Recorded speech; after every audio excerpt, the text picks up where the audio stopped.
집사님들, 사모님께 감사드립니다. 어, 오여, 오여근 장로님께서 창세기 1장, 2장 이렇게 3장 쭉 올리신 거 글을 제가 보았습니다. 우리 장로님에 비하면 제가 여러 가지 부분에서 부족할지 모르겠습니다. 저는 아유, 이제 무슨 말씀. 예, 초신자들 또 성경을 처음 접하거나 아니면 성경을 좀 약간 다른 시각에서 보기를 원하시는 분들을 대상으로 하기 때문에 뭐 내용의 깊이보다는 다른 시각으로 바라보는 창세기를 한번 제가 소개를 해 드리려고 합니다. 제가 창세기 1장, 2장, 3장을 쭉 묵상을 하면서 늘상 성경 통독하면 매 새해마다 늘상 읽는 곳이 창세기 1, 2, 3장 아니겠습니까? 그래서 창세기를 읽고 나면 좀 지나면 또 시간이 지나고 마음이 무뎌져서 성경 통독을 또 포기하시는 분들이 많은데 그래서 그래도 창세기 1, 2, 3장은 늘상 많이 읽습니다. 그럼에도 불구하고 창세기 1장, 2장, 3장을 통해서 하나님의 사랑을 깊이 느끼고 묵상을 하시는 분들은 그렇게 많지 않다는 생각을 하게 됐어요. 그래서 창세기 1장에 나타난 하나님의 사랑 무엇일까? 그 사랑의 개념, 사랑의 관점에서 이 창세기를 제가 바라보게 되었습니다. 그래서 창세기 1장의 제목을 당신은 사랑받기 위해 태어난 사람이라는 제목을 붙여서 성경 공부를 시작하도록 하겠습니다. 창세기 1장은 다 아시는 바와 같이 기원에 대해서 설명하고 있죠. 네, 시작에 대해서. 그래서 늘상 제가 시작할 때 묻습니다. 존재하는 것에는 목적이 다 있는데요. 우리 주변에 있는 것들, 컴퓨터나 또 여러 가지 사물들 있잖아요. 책상이나 집이나 어떻게 해서 존재하게 되었을까요? 저는 그것으로 이제 묻습니다. 물으면 사람이 만들었겠죠. 기술자가 만들었겠죠. 라고 이야기를 합니다. 그리고 이거 만드는 것에 대한 목적이 분명히 존재를 합니다. 그 목적을 물어요. 컴퓨터는 무슨 목적을 위해서 만들어졌습니까? 라고 하면 뭐 여러 가지 이유를 되겠죠. 그래서 그런 시간들을 쭉 가진 다음에 창세기 1장을 이제 읽어보면서 태초에 하나님이 천지를 창조하시니라 라고 하면 우리 이창영 장로님께서 말씀하신 것처럼 여기는 뭐가 없어요? 왜가 없어요. 왜가. 태초에 하나님이 천지를 창조를 하셨는데 언제 태초에 태초라는 것은 우리가 알 수가 없죠. 누가 하나님이 무엇을 천지를 어떻게는 이제 후에 나오죠. 가라사대라는 것으로 그 다음에 창조하시니라라고 그래서 창세기 1장을 잘 읽어보면 창조를 두 가지로 설명합니다. 가라사대와 나누사 하나님께서 말씀으로 창조하시고 그 다음에 나누셨어요. 그래서 무에서 유를 또 무질서에서 질서로 이 창조가 진행이 됩니다. 그래서 우리가 왜 창조되었는지에 대해서 이제 그 답들을 하나씩 이제 창세기 1장에 자세히 기록되어 있지는 않지만 우리가 유추해서 근거들을 하나씩 살펴보는 것입니다. 이사야 40장 26절에 보면 이런 말씀이 있습니다. 너희는 눈을 높이 들어 누가 이 모든 것을 창조하였나 보라.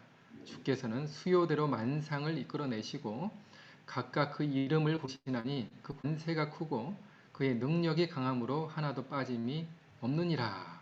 하나님이 창조하셨다는 것을 말씀하고 계시죠. 근데 이곳에도 또 왜 창조하셨는지에 대해서는 설명하지 않고 있죠. 당신이 이 세상에 존재한 이유는 뭡니까? 그러니까 이 질문은 뜬금없는 질문이 아니에요. 살다 보면 우리가 힘들고 어려울 때 이런 질문들을 우리가 우리 자신에게 던지곤 하죠. 내가 왜 존재할까? 나는 왜 살아갈까? 는 질문을 우리가 던집니다. 그럼 물어요. 바삐 살아가는 사람들은 이것에 대해서 고민하지 않으신 분도 계실 거예요. 그래서 질문을 딱 하면 그 순간 생각해 보시는 분들이 많아요. 그러면 잘 대답을 하지 못하는 분들이 굉장히 많습니다. 이 세상에 존재하는 이유가 뭡니까? 우리가 하나님에 대해서 잘 모른다고 생각했을 때 존재한 이유. 그러면 굉장히 막연해요. 존재에 대해서. 대부분 제가 학원에서 만났던 한국의 이제 학원 교회에서 만났던 고도자들은 이 질문을 하게 되면 답을 잘 못하더라고요. 글쎄요 하면서 뭐 태어났으니까 살게 되고 살다가 이제 죽겠죠? 라고 대부분 그렇게 이야기를 합니다. 제가 창세기 1장을 이렇게 접근했던 이유가 뭐냐면 성경을에 대해서 관심은 있지만 하나님이 계시는지 안 계시는지 또 긴가민가 하신 분들에게 접근하기 굉장히 좋더라고요. 그리고 개신교인들에게 이런 방식으로 접근하는 게 좋습니다. 왜냐하면 우리가 교리적으로 무엇이 다르냐라고 다른 것을 설명하게 되면 선입견이 벌써 딱 그 사람들에게 생기고 그 다음에 마음에 이제 벽을 쳐버려요. 그래서 당신들은 그렇게 믿는군요. 나는 이렇게 믿겠습니다 하고 가버리더라고요. 그래서 제가 목회 처음 시작했을 때는 하루에 성경 공부를 4, 5시간을 꾸준히 했어요. 대부분이 다 비교인 그리고 대부분이 대학생들. 성경 공부를 해보면 첫 질문이 그거예요. 이 교회는 뭐가 다르나요? 근데 제가 초창기에는 다른 것을 열심히 설명을 해줬습니다. 열심히 설명해 주다 보니까 나중에는 그 사람들이 여긴 그렇게 믿는군요 하고 그 다음에 안 와요. 왜냐하면 그 학생들도 대부분 자기가 다니는 교회 목사님들한테 들을 거 아니에요. 안식일 교회는 조심해라. 이단이다 하니까 다른 걸 확인하고 나서 안 옵니다. 그래서 제가 다른 것을 설명하지 않고 유사한 것, 비슷한 것을 설명하려면 어떤 게 좋을까라고 고민하던 차에 성경을 사랑의 개념으로 접근하자 라고 생각을 해서 창세기 1장, 2장, 3장을 사랑의 개념으로 접근해서 이렇게 성경 공부를 진행하게 되었습니다. 그래서 당신이 이 세상에 존재하게 된 이유에 대해서 저는 사랑의 개념으로 설명을 합니다. 왜 태어났을까? 왜 존재했을까? 우리는 엄마 아빠의 사랑의 결실이다. 마찬가지로 하나님의 사랑의 결실이 바로 우리다라는 개념으로 접근을 하거든요. 네. 여기가 보면 이제 아프가니스탄 최근에 굉장히 어려움을 겪고 있었죠. 여성들이 굉장히 자유로움을 누리다가 탈레반 정권이 이제 온 다음부터 다시 히잡을 쓰게 되었습니다. 여성의 인권이 굉장히 열악한 나라죠. 이렇게 인권이 열악한 곳에서 살아가는 사람들은 존재의 가치가 어떻게 느껴질까요? 가치가 한없이 낮다라고 생각하겠죠. 예. 솔로몬도 마찬가지입니다. 솔로몬도 인생을 살아보니까 나이가 들고 나서 뭐라고 고백합니까? 헛되고 헛되니 헛되고 헛되다. 인생에 누릴 거 다 누려보고 권력도 가져보고 돈도 가져보고 쾌락도 누려보고 했더니 이 모든 것이 다 헛되다라고 얘기를 해요. 왜요? 죽을 때 가져갈 수 없으니까. 또 영원히 누릴 수 없기 때문에. 그래서 인생의 의미를 깨닫지 못하면, 다른 말로 얘기하면 인생의 가치를 깨닫지 못하면 삶의 의미, 즉 태어난 그 가치, 존재의 가치를 잃어버리게 된다는 것입니다. 그래서 자살하는 사람들이 왜 자살하겠어요? 물론 힘드니까 자살하겠지만 그 힘듦도 뭘로 이어집니까? 존재와 연결이 돼요. 그래서 솔로몬이 하나님께 주시는 그 지식을 가지고 또 유명한 재판도 지혜로움을 보여줬죠. 그 다음에 왕이어서 좀 지위가 있었죠. 왕이었기 때문에 권력이 있었고 또 소유를 많이 가지고 있었고 1000명의 아내와 더불어서 음주 가무를 즐기고 죄송합니다. 전도서 2장에 보면 1절부터 11절에 솔로몬이 그가 누렸던 인생의 의미를 깨닫기 위해서 행했던 모든 일들을 자세히 설명합니다. 하지만 그 마지막에 뭐라고 얘기하냐면 이게 다 바람을 잡으려는 것과 같았다. 전도서 2장 10절에 보면 무엇이든지 내 눈이 원하는 것을 내가 금하지 아니하며 무엇이든지 내 마음이 즐거워하는 것을 내가 막지 아니하였다. 이 모든 거 다 해봤지만 다 부질없다라고 고백한 거예요. 특히 전도서 9장 3절에 보면 저는 이 성경절을 보고 굉장히 충격을 받았어요. 모든 사람의 결국은 일반 같다는 것이죠. 이것은 해 아래서 행해지는 모든 일 중에 악한 것이니 곧 인생의 마음에는 악이 가득하여 평생의 그들의 평생에 미친 마음을 품고 있다가 후에는 죽은 자에게로 돌아가는 것이다. 미친 마음을 품고 있는 거예요. 이 세상에서 우리가. 한마디로 얘기하면 세상에 미친 자로 살아가고 있는 거예요. 그리고 죽는 것입니다. 존재의 가치를 잃어버린 사람들은 미쳐 있다가 죽는 거예요. 솔로몬이 그 똑똑한 신분이 인생에 대해서 연구해보고 그 마지막을 평가해보니까 이 세상에 미친 자밖에 없다는 거예요. 자신을 포함해서. 왜요? 이 죽는데 죽을 줄 모르고 세상의 쾌락을 향해서 불나방처럼 살아가는 모습을 보니까 다 미친 자로 보이는 것입니다. 근데 하나님은 사람의 가치를 원래 그렇게 창조하지 않으셨거든요. 창세기 1장 27절에 뭐라고 설명하고 있습니까? 자, 하나님이 자기 형상 곧 하나님의 형상대로 사람을 창조하시되 남자와 여자를 창조하시고, 이 창조 과정을 좀 설명하고 계시죠. 요한일서 4장 7절에 보면 하나님은 사랑이다라고 얘기를 하고 있어요. 사랑을 해야 하나님을 안다라고 얘기를 하고 있죠. 그래서 창조의 과정에 이 사랑이라는 것이 있다는 것을 알려주고 있습니다. 이 아이들은 누구를 닮은 것 같아요? 저희 아이들입니다. 저희 아이들인데 어릴 때 사진이에요. 누구 닮은 것 같아요?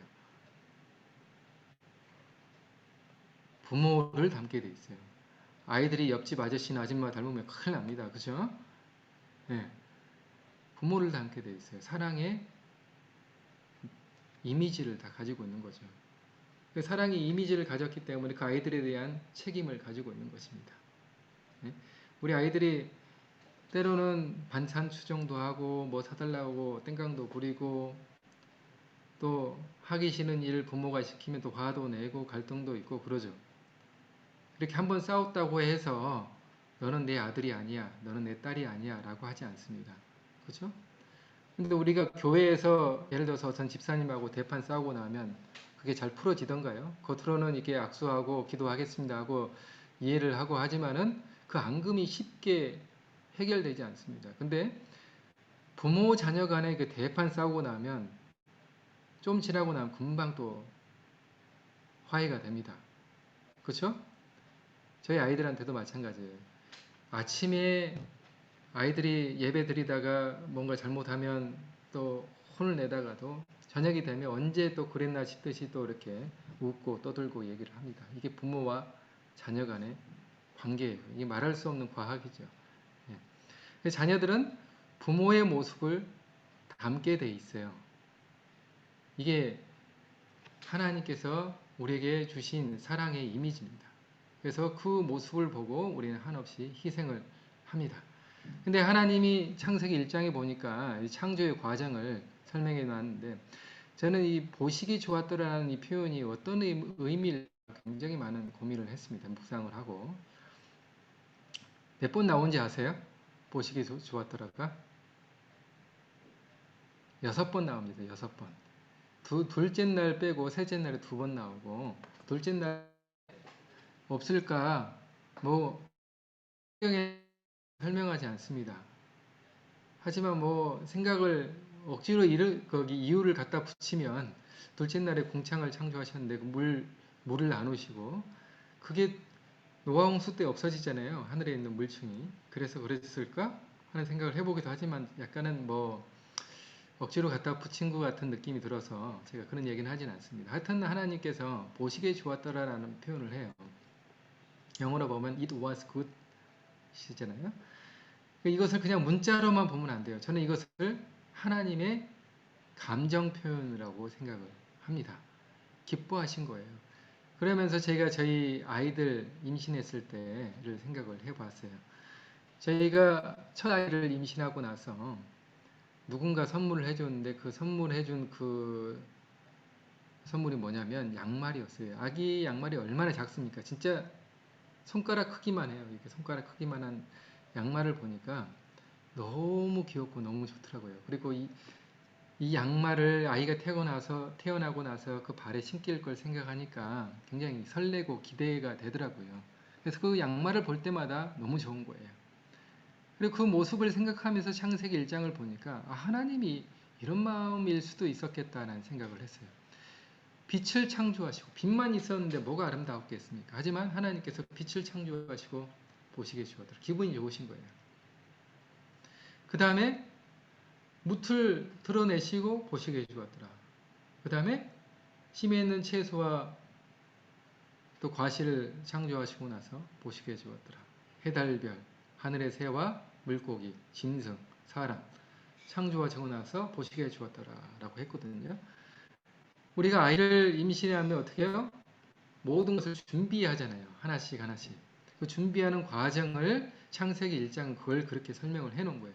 하나씩 하나씩 하나님께서 태교일기를 써가시면서 준비해가면서 그 안에서 행복을 누릴 인간의 모습을 하나님이 상상하시지 않았을까라는 생각을 해보았습니다. 그렇기 때문에 하나님께서 한 장에 이렇게 자신의 감정을 표현한 장이 있을까 또 있을까 싶을 정도로 하나님께서 감정을 깊이 표현해 놓았던 것이죠. 보시기에 좋았더라. 그냥 좋은 게 아니에요. 너무 좋은 것입니다. 근데 이 사람을 창조하시고 나서 창세기 1장 31절에 하나님께서 단어를 하나 더 추가하셨습니다. 그게 뭔지 아세요? 단어를 하나 더 추가하셨는데 그게 바로 심이라는 거예요. 영어로 very, it was very good 그래요. 제가 저 큰아이를 태어났을 때 탯줄을 제가 잘랐어요. 자르고 나서 아이의 울음소리를 처음 들었습니다. 그때 느낌이 뭐였냐면 아직도 생생하게 기억하는 게 머리끝에서 발끝까지 전율이 오더라고요. 아이를 개인 병원에서 아이를 낳았거든요. 그러다 보니까 뭐 저를 직접 들어오게 하고 탯줄을 자르게 하더라고요. 탯줄도 자르고 그 다음에 이제 간호사가 아이를 다 시키고 난 다음에 포대기에 쌓아서 저한테 한번 안아보라고 주더라고요. 그 저는 이제 너무나 아이가 너무 작기 때문에 안절부절하면서 아이를 안았습니다. 근데 아이가 울음소리를 처음 딱 들으니까 굉장히 오묘한 감정이 든 거예요. 내가 아빠가 되었구나. 그리고 전율이 오면서 너무나 기뻤습니다. 첫날 저희 아이와 함께 모자병동에서 같이 잠을 잤는데 그래서 아이의 어떤 태변도 제가 다 받아가지고 씻기고 이렇게 했던 기억이 아직도 납니다. 하나님께서 인간 창조를 위해서 인간이 이곳에서 행복하게 살게 하기 위해서 만드셨던 여러 가지 것들을 보시면서 심히 좋았더라 라고 이렇게 표현하시는 그 하나님의 모습을 보면서 하나님이 그 모습을 그 똑같은 감정을 가정을 이루게 하셔서 그 가정을 통해서 하나님의 마음을 알게 하셨구나 하는 생각을 이 창세기 1장을 통해서 제가 깨닫게 되었습니다. 제 고향은 아주 멉니다. 이 서울에서 장흥이라는 곳이에요. 아마 들어보셨을지 모르겠습니다. 대부분 장흥 그러면 잘 모르시더라고요.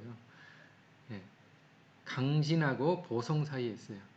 그리고 그곳 장흥에서도 차를 타고 끝에까지 가야 돼요. 바닷가입니다. 바닷가. 아주 꼴짝이에서 왔어요. 제 고향이 얼마나 꼴짝이었냐면 제가 초등학교 3학년 때 포장도로가 처음 생겼습니다. 그전에는 돌밭이었어요. 거기를 이제 자전거를 타고 또는 걸어 다니고 이렇게 했던 지역이었는데 제 처형이 저랑 나이가 같아요. 근데 그때 제 처갓집은 서울에 살았어요. 그 당시에 제 처가댁에 저기 처형이 저랑 나이가 같은데 운동화를 신고 다닐 때 저는 고무신을 신고 다녔습니다. 그 당시에. 예. 그래서 제가 어렸을 때 얘기하면 제 아내는 무슨 6.25 때 얘기하는 거냐고 라고 얘기를 하는데 이렇게 좀 격차가 많이 나더라고요. 제가 젊음에도 불구하고 어렸을 때 초등학교 2학년 때까지 제가 고무신 신고 다니고 뭐 그랬던 기억이 나는데 제가 중학교 때 일입니다. 그때가 1986년도입니다. 중학교 때 이곳 그 당시 학교예요. 똑같이 이렇게. 지금은 여기 잔디가 깔렸더라고요. 그리고 이 사진에서 보면 오른편은 바닷가가 보입니다. 바닷가가 보이는데 이곳에서 제가 중학교 2학년 때 과학 경시대에 대표로 제가 선발이 됐어요. 한 학년에 2명씩 뽑았는데 그 중에 제가 한 명이 됐어요. 그래서 이제 1, 2학년들만 모여서 이제 방과 후 계속 공부를 시켰어요. 학교 대표로 가기 때문에 공부를 이렇게 시켜가지고 열심히 이제 공부를 선생님이 옆에 계시니까 하는 척 하다가 선생님이 시내에 이제 일보러 가신 거예요. 그러니까 저희만 있다 보니까 장난을 쳤죠. 한참 이제 놀다 보니까 제가 실수로 아주 큰 사고를 쳤습니다. 1학년 여자의 앞니를 제가 부러뜨렸어요. 놀다가. 얼마나 큰 일입니까? 근데 제가 그 당시에는 이게 엄청난 큰 문제구나라는 것을 실감하지 못했어요. 나이가 어려서 그랬는지. 그래서 그 후배 여자애한테 너 괜찮냐?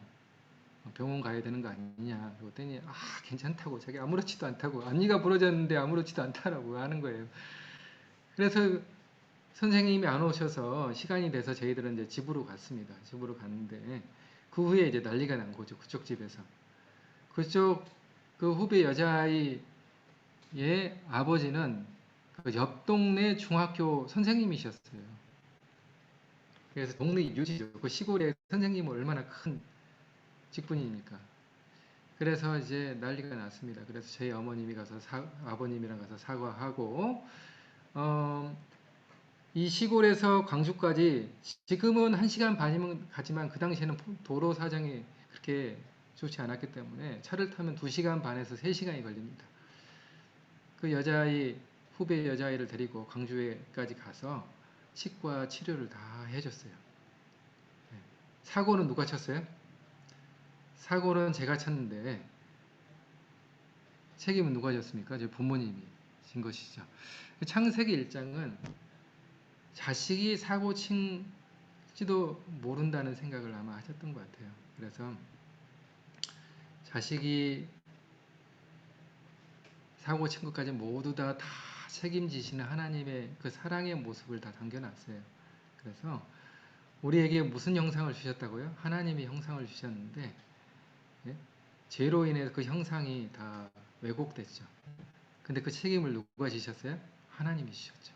그래서 이 하나님의 형상의 가치가 얼마나 대단한지를 저는 이제 설명을 하는데 그 설명이 뭐냐면 바로 하나님의 생명의 가치를 이것에 주셨다는 거예요. 그냥 우리가 창조된 것이 아니에요. 그냥 하나님의 형상을 우리 가지고 있지 않습니다. 신이 인간이 되어서 그 집 나간 자식의 잘못까지 책임지시는 하나님의 모습이 성경에 나타나 있다는 거예요. 그게 창세기 1장에 하나님의 형상을 우리에게 주었다는 그 짧은 이야기 가운데 나타나 있다는 것입니다. 그래서 우리는 그냥 우연하게 태어나서 죽는 존재가 아니라 어떤 존재라고요? 하나님의 생명의 가치를 가진 존재입니다. 생명의 존재를 가지. 그 얼마나 대단한 존재입니까? 그냥 영어로 보면 we are not anybody예요. 그냥 그저 그렇고 그런 사람이 아니에요. 예.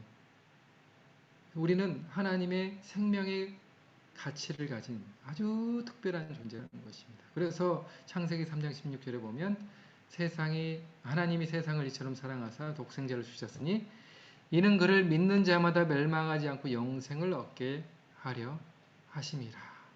우리 이창영 장로님께서 알려주신 방법대로 보면 우리의 생명의 가치를 좀 더 이렇게 확대를 해보는 것입니다. 스바냐 3장 17절 제가 굉장히 좋아하는 성경절인데요. 너의 하나님 여호와가 너의 가운데 계시니 그는 구원을 베푸실 전능자시라. 그가 너로 말미암아 기쁨을 이기지 못하시며. 영어 표현보다 이 한글 표현이 더 애절합니다. 간절하고. 그가 너로 말미암아 기쁨을 이기지 못하시며 너를 잠잠히 사랑하시며 너로 말미암아 즐거이 부르며 기뻐하시리라. 이 말 안 듣고 맨날 우상 섬기고 하나님으로부터 벗어나려고 하는 그 자식이 얼마나 이쁘겠습니까? 저도 때로는 우리 아이들이 미울 때가 있어요. 말 안 듣고 그러면 정말 미워요. 근데 이 아이들이 자고 있는 모습을 보면 한없이 더 이뻐 보입니다. 하나님이 우리를 이런 사랑의 개념으로 우리를 바라보는 것입니다. 말 안 듣고 때로는 땡깡도 부리는 그 자식들을 바라보면서 너로 말미암아 기쁨을 이기지 못하시며 너를 잠잠히 사랑하시며. 얼마나 참 애절한 참 대단한 표현입니까? 이 표현 보기만 해도 기분이 좋지 않습니까? 예. 그래서 우리 이창영 장로님이 알려주신 하나님이 우리를 왜 창조하셨을까라고 한다면은 창세기 2장 19절에 보면 한마디로 얘기하면 하나님 일을 하게 하는 존재 아니겠습니까? 그렇죠? 이 부분은 안 해도 되는데 혹시나 성경을 깊이 있게 공부하기를 원하시는 사람들에게는 이 부분을 다뤄주시면 약간 깊이가 좀 있겠죠. 예. 하나님이 일을 하게 하는 거예요. 그래서 예수님께서 이 땅에 오시는 것도 뭐예요? 하나님 일을 하는 것입니다. 창세기 1장 28절도 하나님이 일을 하게 하는 거예요. 생육, 번성, 충만, 정복. 예. 생명을 창조하는 일은 누구만 할 수 있어요? 하나님만이 할 수 있어요. 그것을 인간에게 위탁해서 생육하게 하고 번성하게 하고 충만하게 하는 것입니다. 그리고 이 천지와 만물을 창조하시고 나서 누구에게 위탁을 했어요? 인간에게 위탁을 해서 이것을 관리하도록 한 것이죠. 다스리라 그랬잖아요. 다스리라. 하나님의 일을 인간에게 위탁한 것입니다. 근데 죄가 그걸 왜곡시킨 것이죠. 남용하게 만들었죠. 그래서 예수님께서 아버지 하나님의 뜻이 무엇인지를 이렇게 행하는 것이다 라고 보여주기 위해서 이 땅에 오신 거예요. 그 아버지의 일을 행하는 게 뭡니까? 아버지의 뜻을 행하는 건데 아버지의 뜻은 뭐예요? 요한복음 6장 40절에 아버지의 뜻은 영생 얻는 거예요. 아들을 통해서. 구원받게 하는 것입니다. 그래서 예수님께서 이 땅에 오셔서 아버지의 뜻을 행하시기 위해서 하는 게 뭐냐면 바로 세 가지 사역. 저번에 제가 여기 아니군요. 다른 모임에서 알려드렸는데 첫 번째는 사회봉사 영역. 귀신을 쫓고 또 헐벗은 자에게 입을 걸 주고 먹을 걸 주고 그렇죠? 오병이의 기적 같은 거. 사회봉사. 그 다음에 또 뭐가 있죠? 여기 한국말로 갑자기 생각이 안 나네요. 거기 치유? Spiritual Fellowship Ministry. 이게 영적 영적 교제? 친교. 예, 영적 친교. 예, 교제, 영적 교제. 예, 죄송합니다. 제가 한국말도 잘 안 되고 영어도 잘 안 되고 봅니다. 요즘. 예, 첫 번째는 사회봉사, 두 번째는 영적 친교, 세 번째는 전도봉사. 예수님께서 제자들 선택하시면서 이 세 가지 이유를 두셨어요. 첫 번째는 나와 함께 있게 하시고 이게 영적 친교죠. 그 다음에 귀신을 쫓고죠. 귀신을 쫓고 이게 뭐예요?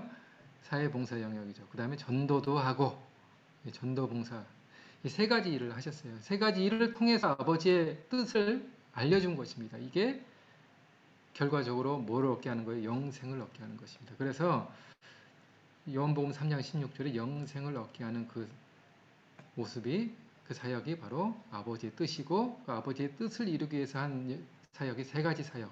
나중에 창세기 3장 할 때 또 자세히 설명을 할 수 있을 것입니다. 그래서 마태복음 20장 28절에 인자가 온 것은 섬김을 받으려 한 것이 아니라 도리어 섬기려 하고 자기 목숨을 많은 사람의 대성물로 주려 하려 함이라. 이게 뭐냐면 바로 아버지의 뜻을 드러내는 삶입니다. 즉 창세기 1장은 하나님이 왜 우리를 존재하게 하셨는가? 그것은 아버지의 뜻을 이루게 하기 위해서 아버지 일을 하기 위해서인데 그것은 뭐냐면 바로 생명과 축복을 함께 전달하기 위해서입니다. 그래서 하나님께서 우리를 사랑하신 듯이 우리가 그 사랑이 무엇인지를 우리 알려주잖아요. 자녀들이 그 사랑을 어떻게 알아요? 부모로부터 알잖아요. 이게 사랑이구나. 부모의 사랑이 반듯하면 자녀의 사랑도 반듯하게 배우고 또 그렇게 자라게 되는 것이죠. 그래서 창세기 1장을 통해서 우리가 배우게 될 것은 바로 그런 내용입니다. 왜 우리가 존재하게 됐는지를 반드시 인식하는 거예요. 예. 그래서 이게 창세기 1장의 내용이고요. 지금 2장, 3장 쭉 넘어갈까요? 2장, 3장 계속 해도 되겠습니까? 괜찮은 예. 것 같은데. 예. 2장, 3장으로 제가 지금 3장까지 해서 1시간 내에 빨리 제가 정리를 해 볼게요. 예.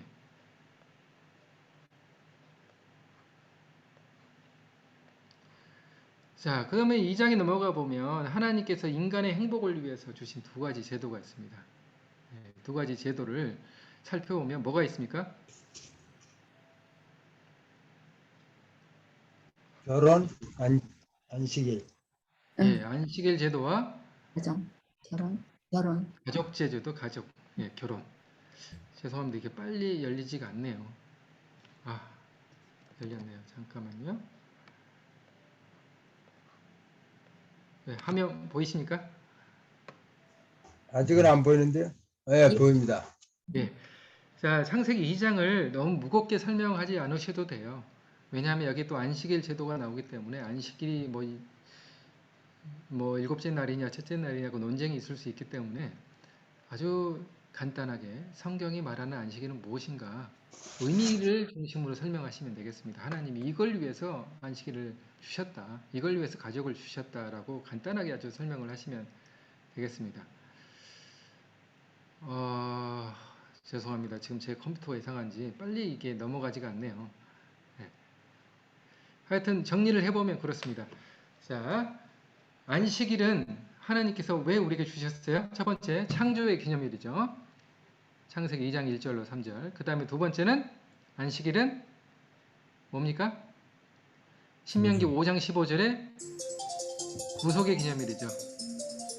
이런 것들을 이제 사전에 미리 잘 설명하시면 되겠습니다. 세 번째는요, 출애굽기 31장 7절, 8절인가요? 거기 보면 충성의 시금석, 성화의 기념일, 13절인가? 제가 기억하게.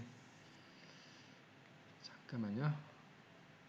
그러면 잘 안 저기 하면은요. 예. 그러면 창세기 1장 하고 또 같이 받은 은혜 나누고 다음번에 2장을 해주시면 어떨까요? 그럴까요? 예, 그 파워포인트 보고 하면은 훨씬 더 이해가 가고 좋은 것 같아 갖고요. 네네네네. 아, 알겠습니다. 창세기 1장은 우리가 접근할 때 굉장히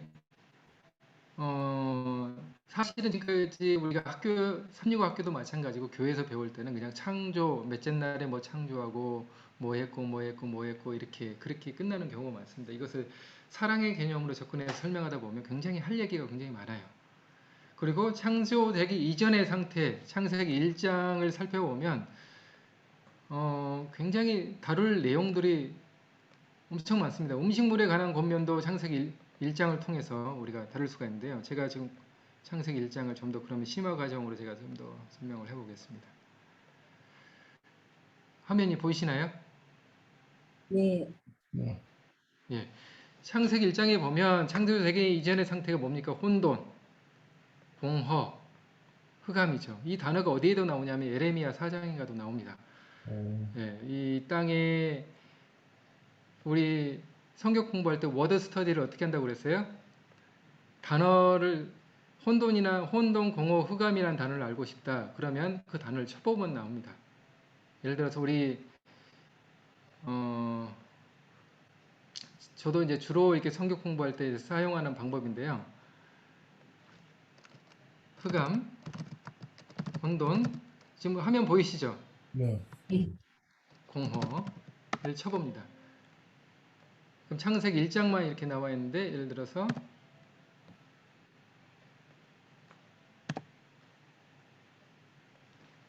흑암, 흑암이라는 단어를 쳐보면 쭉 이렇게 나오는데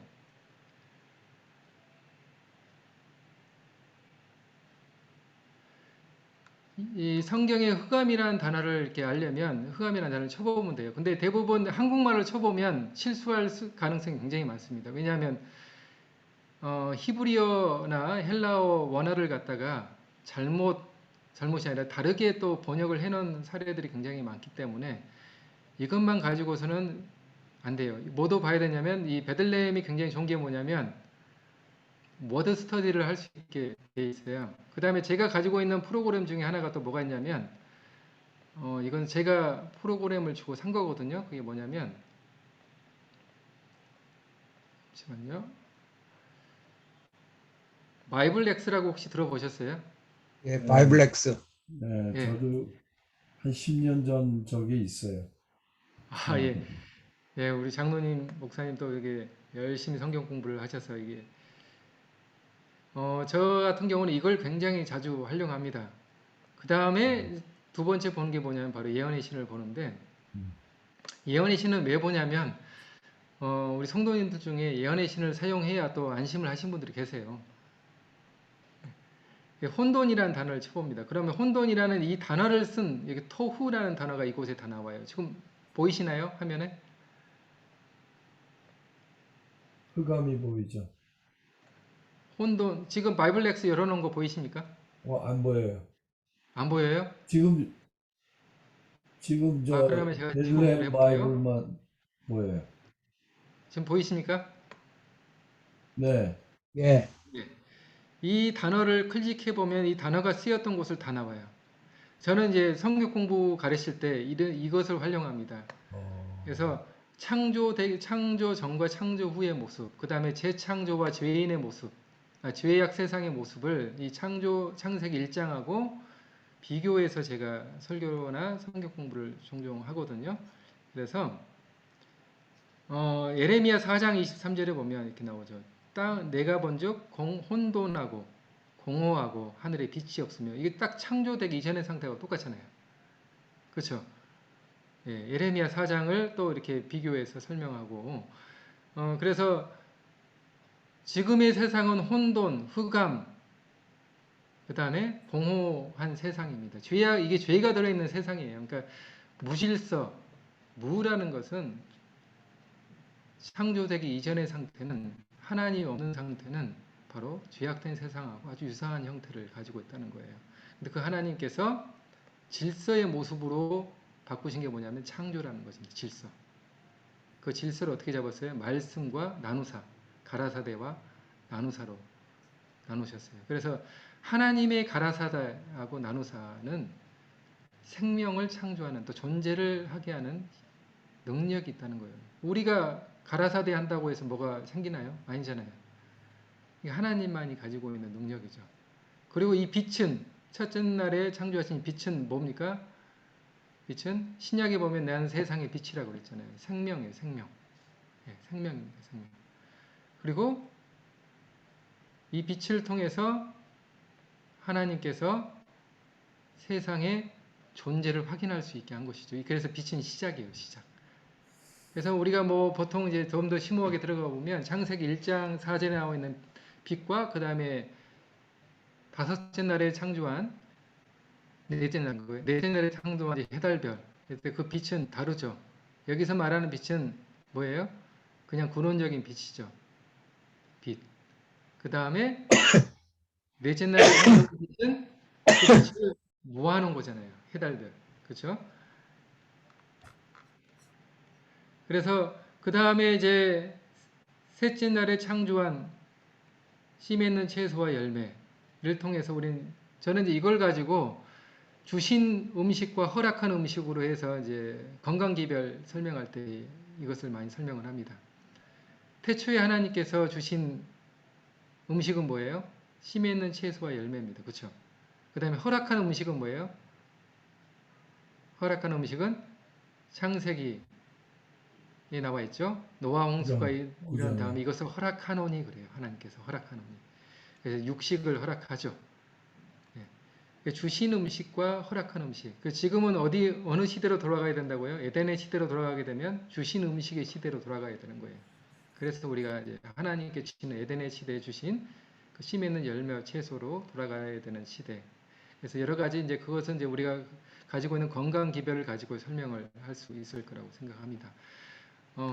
시간이 어느 정도 돼서 제가 정리를 하겠습니다. 창세기 1장, 2장, 3장은 우리가 교리적으로 접근하시면 대부분 사람들이 싸우고 그냥 당신은 그렇게 믿으시오. 나는 이렇게 믿을래요. 하고 이렇게 가버려요. 그래서 이것을 공통적 관심, 즉 성경을 사랑의 관점으로 바라보게 되면 관심을 갖더라고요. 그리고 접근하기 훨씬 좋고 그 다음에 선입견, 편견을 이렇게 뛰어넘어서 접근할 수 있게 아주 좋은 방법이라고 저는 생각합니다. 제가 목회를 하면서 경험했던 방법이 이런 관점이었어요. 그래서 성경을 가르칠 때 저는 항상 공통점 1월 교인이든 천주교인이든 성경을 사랑의 관점으로 바라보는 건 공통적이잖아요. 그래서 그것을 또 사랑의 관점으로 풀어나가면 성경을 굉장히 관심 있게 바라봅니다. 사람들이. 그리고 창세기 2장에 나와 있는 가족과 안식일 제도도 사랑의 관점으로 바라보는 거예요. 안식일도 사랑의 관점으로 주셨구나. 이게 교리적 관점으로 보면 토요일 날이니 일요일 날이니 싸우게 되니까 사랑의 관점으로 설명하게 되면 달리 보이는 거예요. 안식일이. 물론 그 사람들은 안식일을 첫째 날로 생각하고 우리는 일곱째 날로 생각하기 때문에 교리적 관점에 보면 다툼이 있겠지만은 처음부터 그걸 설명할 필요는 없어요. 나중에 이제 라포 형성이 충분히 되고 나면 그 사람들이 문이 어느 정도 열려 있어요. 그럴 때 안식일에 대해서 역사적 관점, 신학적 관점에 설명하게 되면 아주 깊이 있게 그걸 받아들입니다. 네. 오늘 여기까지 할까요? 감사합니다. 혹시 질문 있으십니까? 조금 아까 말씀하신 빛이 있으라 하신 게 성령이라고 그러셨나요? 아니요. 생명. 생명. 네. 예, 제가 잘못 들었어요. 예. 네. 그래서 그 각 저- 날마다 창조하신 하나님의 고유의 어떤 의미가 다 있습니다. 그런 것까지는 처음에 다 할 필요는 없어요.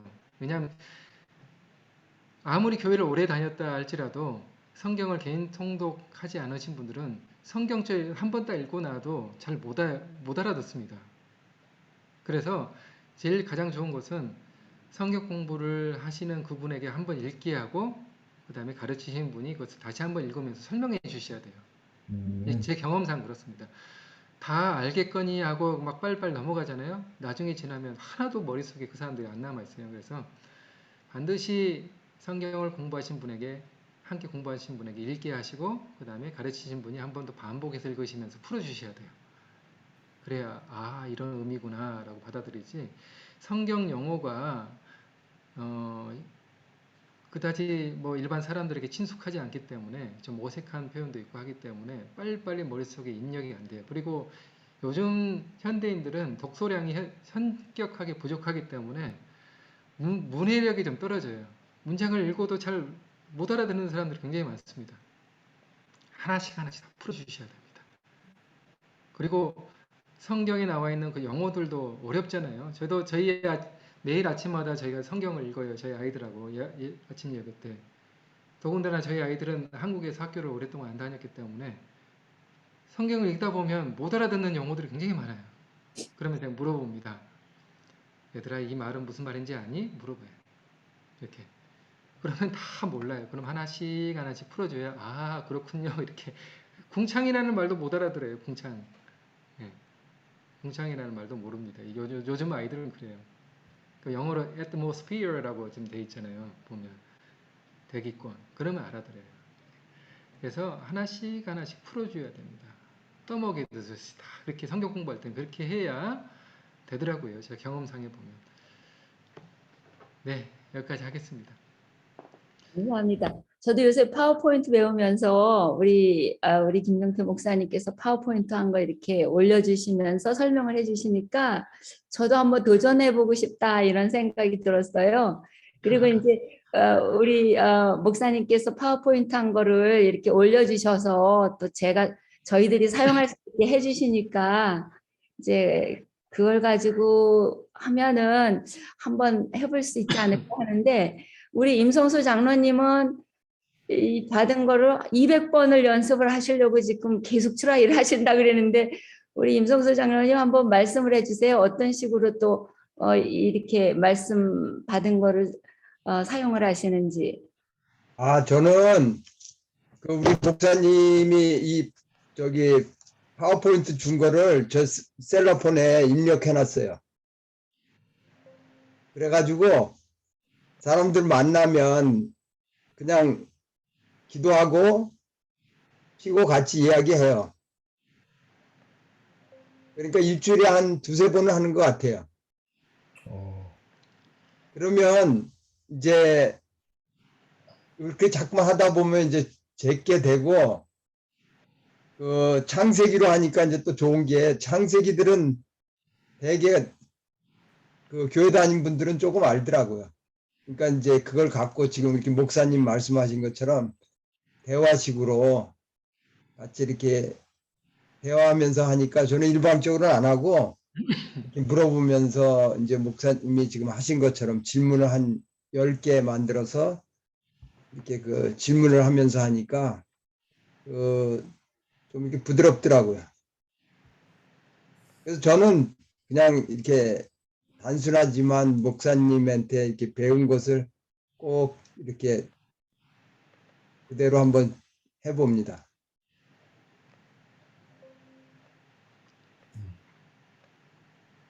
그래서 저는 이제 장감리교인들 주로 만나기 때문에 될 수 있으면 예언의 신 얘기는 거의 안 합니다.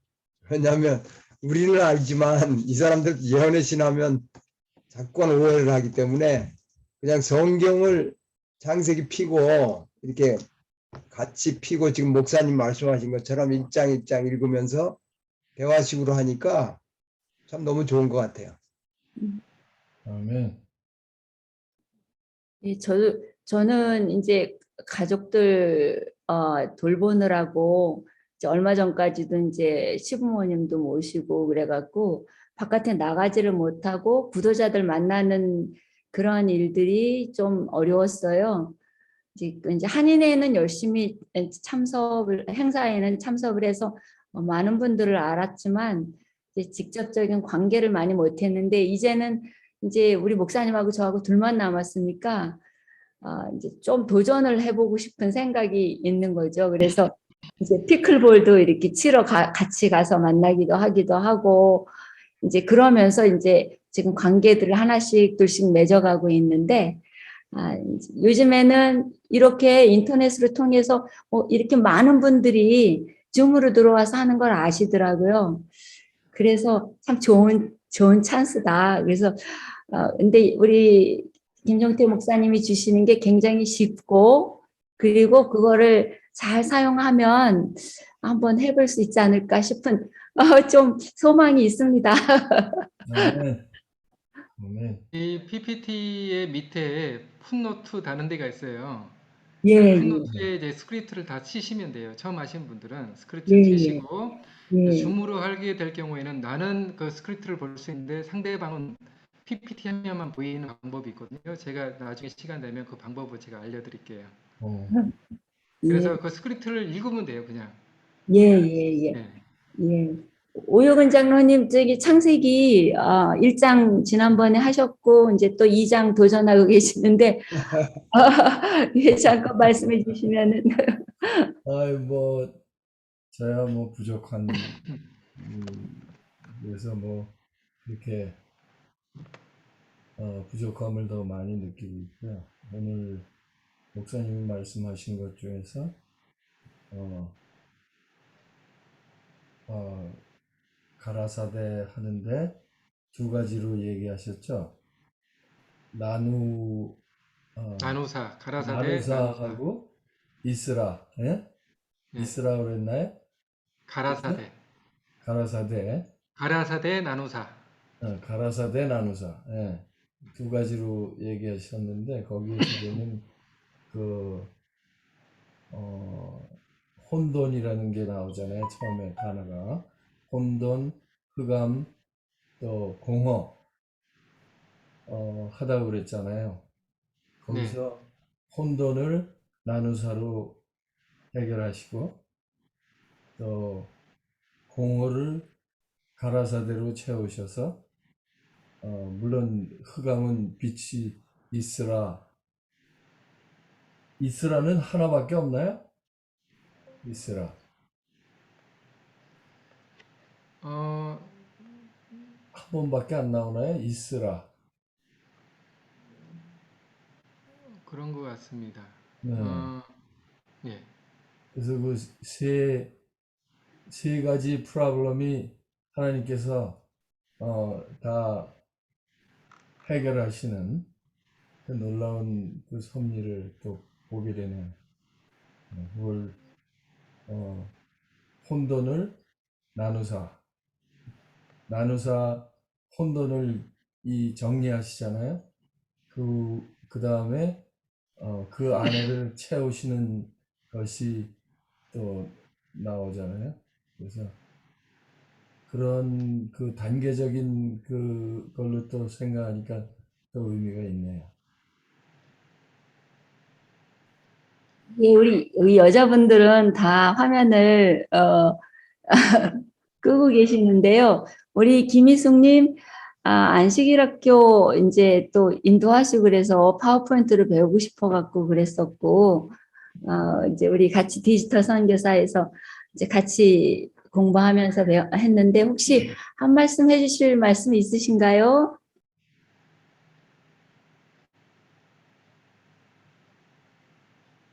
아니요, 드릴 말씀은 없고, 예, 이렇게 훌륭하신 목사님한테 이런 강의를 듣게 돼서 너무 감사를 드립니다. 감사합니다. 예, 네, 사모님 고맙습니다. 초청해 주셔서. 그만해요. 예, 우리 우리 김정태 목사님이 네. 크리스마스 선물 주신 것도 하나 있습니다. 감사 노트 쓰기. 아, 그러세요? 그래서 저도 이게 매일 쓰는 게 쉬운 것 같아도 쉽지 않아요. 그러면은 그냥 날짜 쓰고 어떤 때는 그냥 감사합니다. 이렇게 쓰고 어쨌든 매일매일 하는데 이게 쓰다 보면요. 감사할 조건이 너무 이렇게 참 많이 나오면서 저도 생각지도 않은 그런 감동들이 있습니다. 근데 참 저희 교회에서도 그 감사 운동을 하는데 제가 노트까지 사주고 뭐 별거 다 했는데 참 습관 들이는 게 쉽지 않더라고요. 이렇게 좋은 습관인데 그래서 우리 김정태 목사님 그 감사에 대해서 또 한번 네, 예, 다음 주에 감사에 대한 과학적인 사례들이 굉장히 많습니다. 연구들이 굉장히 많고요. 제가 한번 설교를 제 교회에서도 제가 한 적이 있고 이번 주에 제가 이 현직 교회 그 감사 내용으로 설교를 할 예정인데요. 감사의 효과가 굉장히 큽니다. 이걸 때 제가 성경적으로 다 풀어서 이제 이번 주에 이제 설교를 하는데요. 제가 썼던 감사 노트가 이겁니다. 혹시 보이시나요? 예, 매일매일 써요. 매일매일. 매일매일 쓰고 이제 12월 달 이렇게 쓰는데 뭐 내용 별로 없어요. 뭐 예를 들어서 기도취를 잘 마무리할 수 있어서 감사, 페이스파인더 회의 잘 해서 감사, 로버트 장로님과 기도회를 가질 수 있어서 감사. 뭐 이렇게 쭉 적는 겁니다. 오늘 2만 걸음 걸을 수 있어서 감사. 청소년 후원자 4명을 찾아서 감사. 이런 식으로 적는 거예요. 그 느낌을. 감사가 왜 중요하냐면 우리는 죄악된 심성을, 그러니까 본성을 가진 사람들은 자동적으로 부정적인 어떤 성향을 가질 수밖에 없어요. 이것을 왜 그럴 수밖에 없는지를 또 과학적으로 심리학자들이 다 연구를 해놨어요. 제가 보스턴 대학교 이름을 까먹었는데 한 교수가 그것을 연구를 했는데 왜 사람은 부정적인 것을 기억에 더 오래 할까? 실험을 해본 결과 그 내용이 뭐냐면 미래에 닥쳐오는 위험에 미리 준비하기 위해서. 그 사람 결론이 그거예요. 그러니까 사람은 죄악된 세상에 살면서 부정적인 경험이 오래 갑니다. 이건 가르쳐주지 않아도 오래 가요. 트라우마처럼. 근데 긍정적인 기억은 적어놓지 않으면 금방 잊어버려요.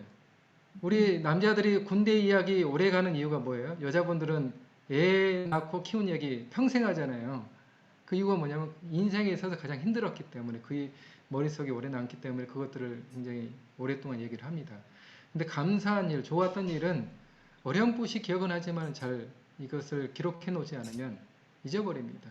이스라엘 백성들이 성경에서 자꾸만 하나님께 불평하고 특히 광야에서 또 하나님께 불평하고 애굽으로 가려 했던 이유가 뭐냐면 현재 주어졌던 그 축복과 은혜를 감사로 기억하지 못했기 때문에 그래요.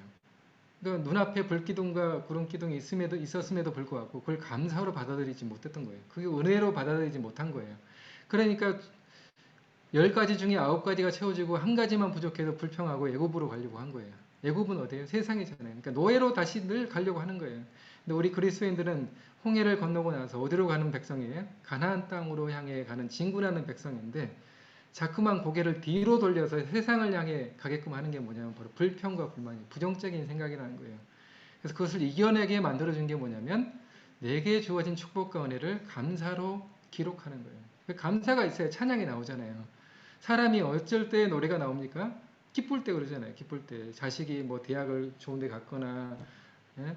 뭐 의사가 됐거나 그럼 복권이 당첨됐거나 그럼 기분이 좋아서 어깨가 들썩들썩 하는 것처럼 하나님이 내게 주신 축복과 은혜를 감사로 기억하게 되면 찬양이 저절로 나올 수밖에 없어요. 그래서 그 감사를 기억하고 감사가 감사되게 하는 방법은 바로 기록하는 거죠. 내게 주어진 하나님의 축복과 은혜가 무엇인지를 지금 아는 게 굉장히 중요하다는 거예요. 그래서 아멘. 감사 훈련을 시키는 거예요. 예, 한 지금부터 이제 하루도 안 빠지고 쓰시면 한 19일 남았걸랑요. 예. 근데 이게 이제 습관이 되려면 21일은 지나셔야 된다니까 지금부터 이제 좀 실패를 하시더라도 연습하시면 내년 1월 1일부터는 이제 쫙 그 빠지지 않고 하실 수 있어요. 이걸 성공하려면요, 팀을 이루어야 돼요. 팀을 이루어서 서로 주고받아야 됩니다. 확인하시고 격려하셔야 돼요. 그래야 되지 혼자만 이거 하고 있으면 잘 안 됩니다. 그래서 팀을 이루셔가지고 매일매일 감사를 서로 함께 나누게 되면 이게 오래 갑니다. 아, 카톡으로 하면 되겠네요. 카톡. 네. 카톡에다가 예 이제 저기 오효근 장로님이 또 다음 클래스 또 준비하셔야 되니까요. 우리 잠깐만 우리 들어오신 김금수님 잠깐 인사하고 이화숙님 또 우리 김 목사님 잠깐 짧게 인사 좀 나누고 목소리 좀 들려주시면 감사하겠는데요. 예, 예, 저는 얼굴은 안 하고요. 예, 어쨌든 감사합니다. 그래서 아직은 제가 이렇게 따라가고 있는데요. 한 가지 질문은 있어요. 그 아까 말씀하실 때 사랑의 관점으로 이렇게 접근하면 된다는데 예를 들어서 안식일에 대해서 얘기 나눌 때 어떻게 구체적으로 예를 좀 들어주시면 좋겠다는 생각을 했습니다. 네. 창세기 2장 할 때 더 이제 심도 있게 할 건데요. 하나님이 안식을 왜 주시냐 이거예요. 창세기 2장은 1장의 보충이에요. 창조하시고 나서 이 창조한 이 피조물들이 어떻게 하면 더 행복하고 더 하나님의 창조의 목적에 맞게 살아갈 수 있을까를 생각해서 만들어 놓은 제도가 가족과 안식일 제도예요. 근데 지금 돌이켜보면 이 가족과 안식일 제도는 사단이 집중적으로 공격하고 있는 대상입니다. 안식일을 파괴하고 가정을 파괴하잖아요. 가정이 파괴되면 신앙도 흔들리게 돼 있다는 것입니다. 그래서 마지막 시대에 그래서 최천사의 기별의 핵심이 뭐예요? 예배 회복이잖아요. 예배 회복. 예배 회복의 핵심이 안식일 회복이잖아요. 안식일이 회복이 되면 가족도 회복이 됩니다.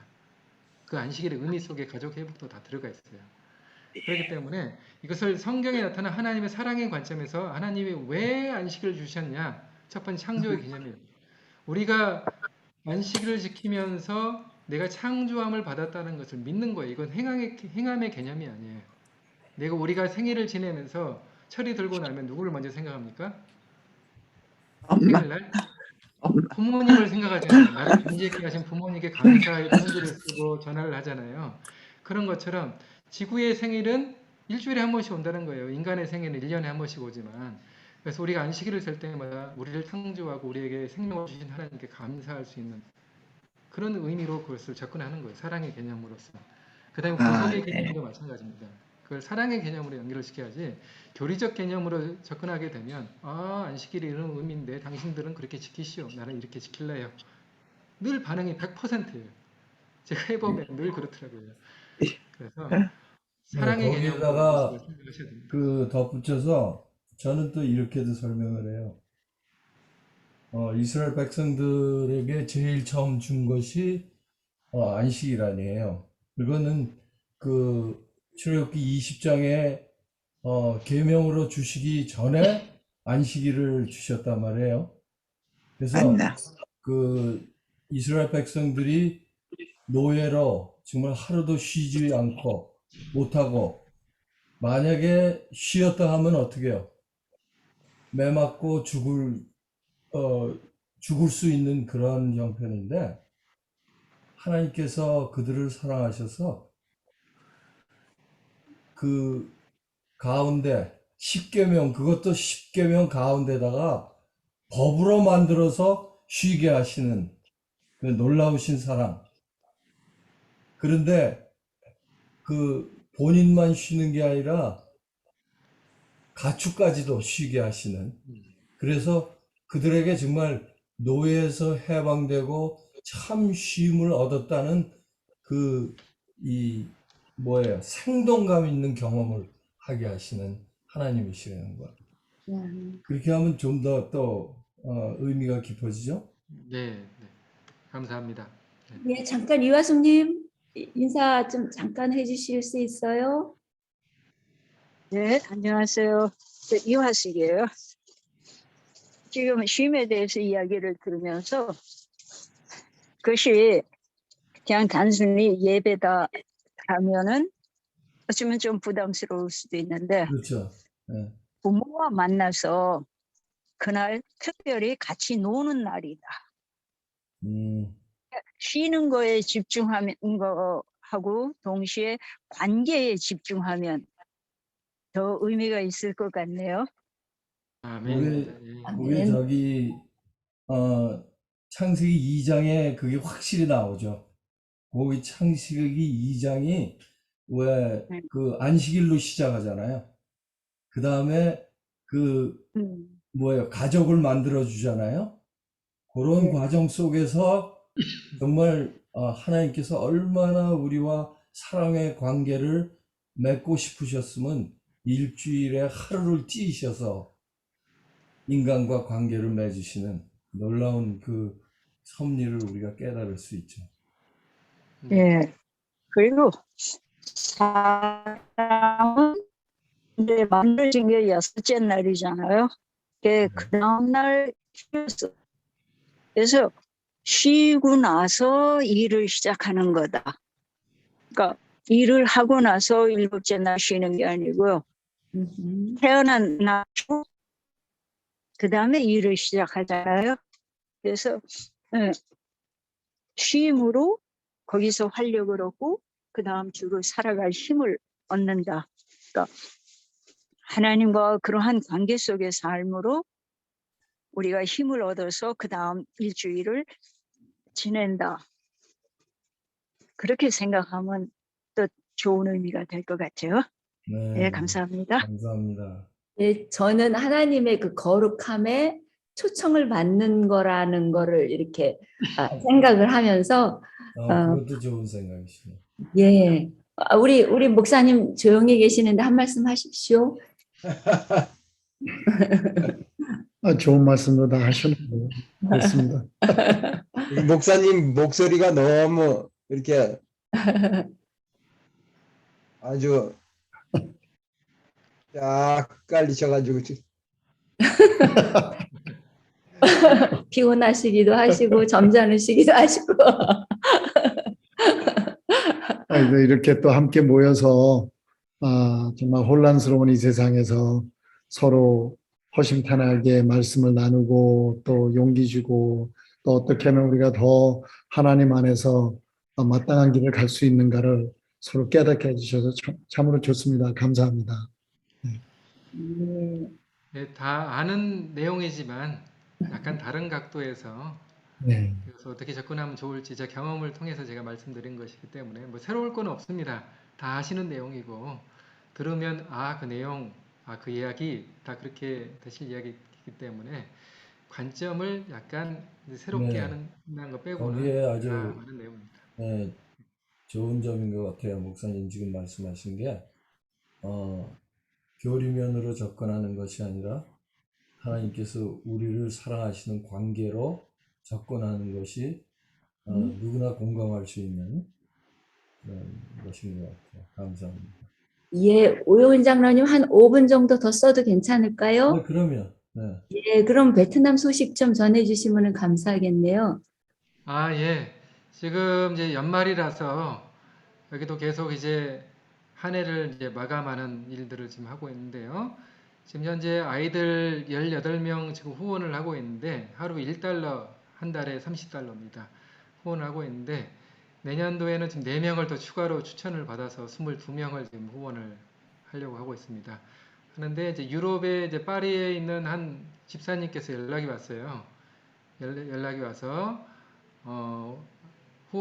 후원자 거기 이제 매칭이 안 돼 있는 아이들 한 8명 정도 되는데 명단을 좀 달라고 그러더라고요. 그래서 어제 제가 보내줬어요.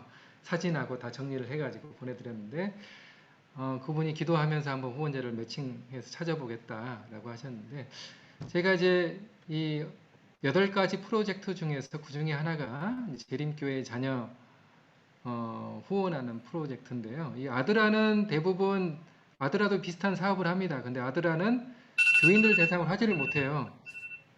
지금 법인 설립 취지상 교인들을 지원을 못하기 때문에 저는 그래서 의도적으로 우리 재림교인들을 좀 후원을 하고 그래서 염소 프로젝트도 지금 진행을 하고 있습니다. 그래서 앞으로 내년도에는 지금 한 150가정에게 150가정 정도에게 지금 염소 2마리씩 한 300마리를 지금 지원을 하려고 자금은 다 거의 확보가 됐습니다.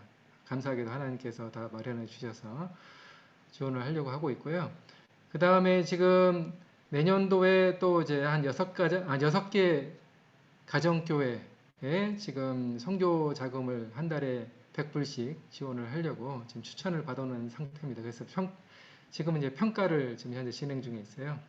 그래서 평가가 끝나고 완료가 되면 내년도 1월 달부터 가정교회에 이제 선교 자금을 지원할 예정이고요.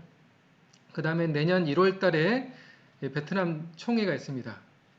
새로운 회기 시작하는 이제 임원들을 선출할 총회가 있는데 그때 이제 바이블 워커들이 다 모이면 한 200여 명 정도 됩니다. 그분들에게 이제 지금까지 번역된 예언의 신 서적이 한 6권 정도 돼요. 그것을 이제 무료로 다 보급을 하려고 지금 자금을 지금 베트남 미션에 보내놨습니다. 한 200만 원 정도면 그걸 다 보급을 하더라고요. 6권을.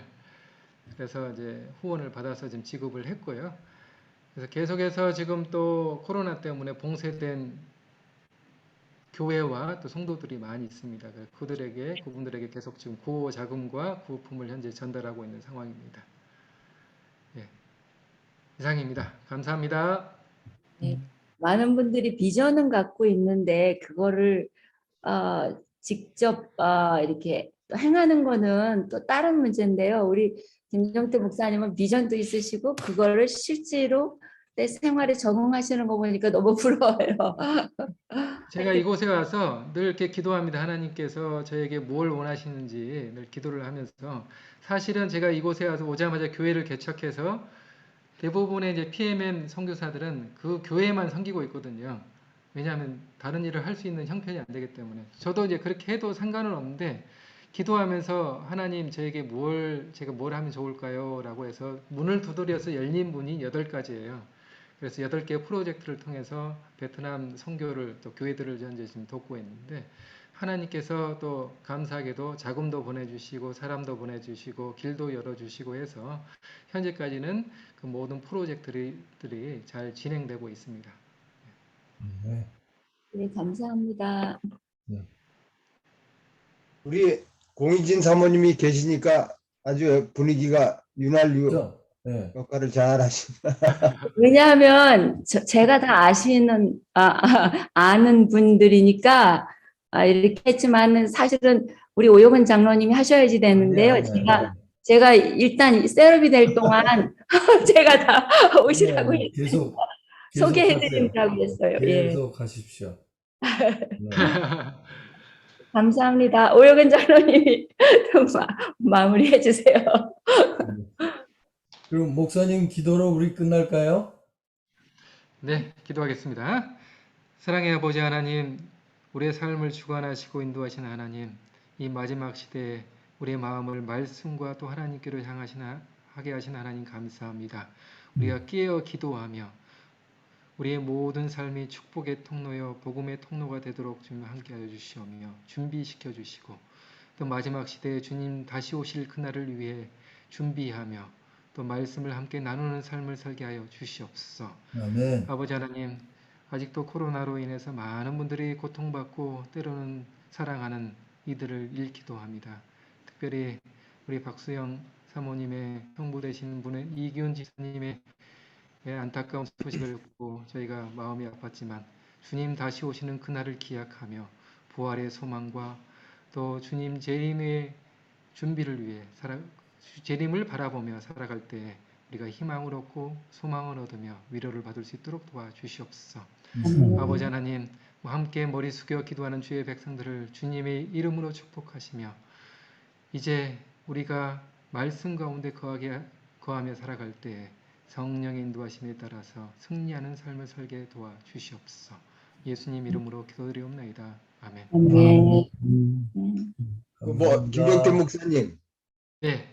거기 혹시 내년에 그 아이들이랑 선교여행 렌트카로 가시면 어때요? 뭐 지금 당장은 좀 차가 없기 때문에 갈 때는 이제 렌트카로 좀 할 생각입니다. 갈 때는. 그럼 알려주세요. 그 계획 네. 해보시면. 네, 지금 뭐 이 베트남이 차량이 너무 비싸가지고 그렇죠, 지금. 뭐 다른 아이들이랑 나라보다 한 2주 가시는 것도 좋죠. 뭐 2주나 한 달 네, 방학 때. 지금 아이들 지금 방학 때 날 잡아서 지금 한번 가려고 하고 있습니다. 여기가 지금 도로 사정이 안 좋아서 한 200km 가는 것도 한 6시간 걸려요. 한국 같으면 200km면 한 2시간 이내로 갈 수 있는데 여기는 6시간, 7시간 걸리더라고요. 도로 사정이 안 좋으니까. 우리도 참여하고 싶은 마음도 있습니다. 근데 하나님께서 언제 그걸 허락해 주실지 좀 기대가 되네요. 기도의 응원이 가장 큰 힘이 됩니다. 예. 하나님은 원하시면 우리가 상상 못할 방법으로 그 길들을 열어주시더라고요. 예. 아멘. 함께 갈 수 있으면 좋겠습니다. 나중에. 우리 재림 동회 화이팅입니다. 우리 오일근 장로님 감사합니다. 또 이렇게 다 아유, 무슨 말씀이에요. 좀 모아주셔서요. 저는 오늘 창세기 3장까지 쭉 하시겠다고 그래서 기대가 됐었는데, 그러면 제가 다음번 일요일 날 시간 쓰는데도 도움이 되고, 아쉽지만 하여튼, 다음 주에 그러면은 월요일 날 2장, 3장 하시겠습니까? 예. 네. 창세기 3장은 굉장히 할 내용이 많습니다. 또 심오한 내용들이 있어서 저도 기대가 됩니다. 네. 네. 감사합니다. 고맙습니다. 감사합니다. 수고하셨습니다. 네. 예, 감사합니다. 예. 감사합니다.